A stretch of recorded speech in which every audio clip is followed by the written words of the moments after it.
Hello, I'm Stuart Bloor and I'm doing something that I haven't done for a long time. I'm having a night out after carp. I'm a great believer as far as angling's concerned that variety is the spice of life, and fishing for many different species, different venues, different tactics. For me personally, that's one of the reasons why the enthusiasm level keeps bubbling away 10 out of 10. I'm really looking forward to this session. I've arrived with about an hour to go before dark. The rods are out now, the bait's out there, the waiting game begins. It's only a small venue, but it's not a runs water. If I do catch a fish, I'll certainly be a happy camper come the morning. But one thing's for sure, I'll enjoy it.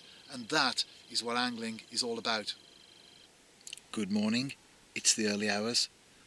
No cloud cover, lots of stars, quite a chilly night. But I've just banked a carp. I'm one of those happy campers. My camcorder has no nightlight facility, so I've got my head torch resting on my lap, looking up, so it's not intentional that I'm trying to create something from a 1970s Hammer House of Horror. I'm just being practical, trying to get an image so that I can talk on camera. I've now recast, I've had a cup of tea, and I'm going to do what all good anglers do. I'm going to go on social media and tell the world about it.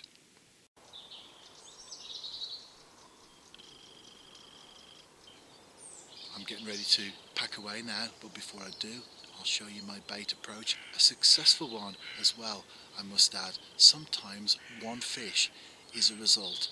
I was using strawberry jam boilies from the Eurostars range. On the one rod, a bottom bait, on the other, a pop-up, and it was the latter that produced the goods. I put out a handful of loose boilies on each spot, and also some proactive multi-mix pellets, different types of pellets in there, and they break down over a period of time, and I'm a big fan of that particular bait. Just arrived bankside, session 2. I'm a great believer that you can never have too much of a good thing. And as far as this lake is concerned, it might not have monster carp in here, but they're certainly a challenge, and I'm definitely up for that. I'm doing another overnighter. I've just arrived. It's into dusk now, early dusk, so I've got the bait out first. I'm fishing 2 areas, one to the left in open water that produced the fish last time, and then the other to the right off some overhanging trees. Am I hopeful? Well, of course I am. You have to be confident when you go fishing. At the same time, I'm also realistic as well. So again, if I catch just one carp, I'll be a happy bunny.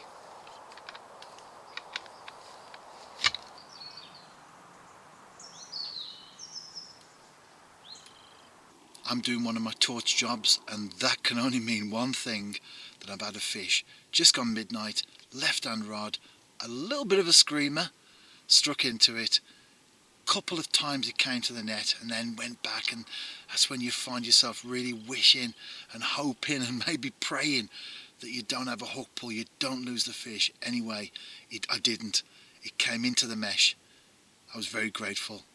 On the unhooking mat, took a photograph of it, put it back, cast out, settled back, and I've had 2 fish in 2 sessions, and the night is still young. Anything else now is what they call a bonus. Well, I did get my bonus fish, so I'm a happy camper indeed. 6 AM this morning, it was still dark. Not long ago, it would have been light by a good few hours at that time. Of course, for those of us that love our night fishing, we don't mind this time of the year, do we? In fact, I would say October is probably the best month for night fishing, because you get lots of hours of darkness, but at the same time you still get reasonably high water temperatures. They haven't started to plummet yet. Good tip from me: every time you catch a fish, get your thumb and your finger and run it through the line, because there may be overhanging trees or roots that are obvious to us that the fish will grate against, but there could well be like a rock or a stone or something under the water that the line has caught as the fish try to evade capture, and all it takes is 1 millimetre of weakness, and the next fish that you get, which could be the fish of a lifetime, ping, and it's gone. Anyway, I'm about to embark on the only part of angling that I don't like. Ever since I was a kid, I've always hated packing away, but never mind, I'll be back out Bankside soon. Out and about yourself, tight lines, and enjoy.